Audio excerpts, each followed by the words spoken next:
Hello, my name is DeAndre Bolden, and today I'll be giving a presentation on sustainability and emotional intelligence. A few disclaimers. I'm currently in the logistical field at the moment. I work for the U.S. Army. Love what I do. After being employed by the U.S. Army on the civilian side, it was rather very eye-opening on the things that we do to meet the needs of an organization and those of the consumers as well.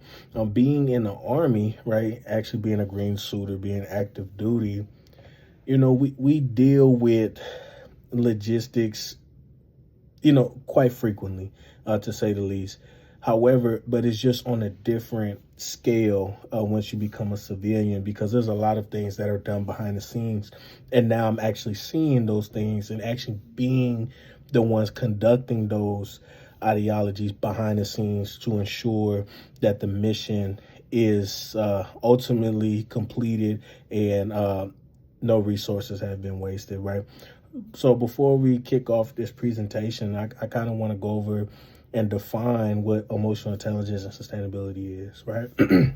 So when we talk about emotional intelligence, that's when one person recognizes their own emotions, right? On how to self-regulate in order to influence others to do the same.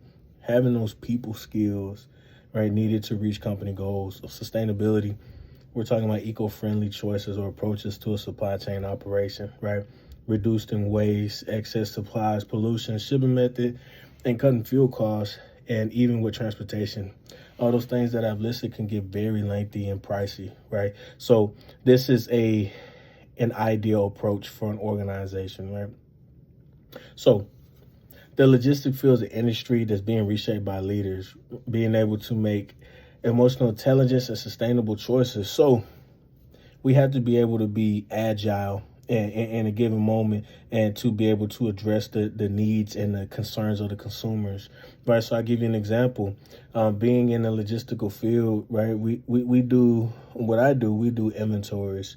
And when we do our inventories, after, we have to reduce the way that we utilize a piece of equipment and attack it at an eco-friendly way, right? So despite the benefits, these eco-friendly changes affect everyone in the logistical field. So we have to ensure that we're meeting the need of that consumer and ultimately having that emotional intelligence as well, right? Although we would like to shift what we're doing to attack it as eco-friendly as possible, we have to ensure that the way that we're doing it is suitable for the person that you are conversating with, because we can't handle every situation or every person the same way. That's the key in order to thrive. All right, being able to articulate these eco-friendly goals and securing contracts with business partners and things of that nature is very important.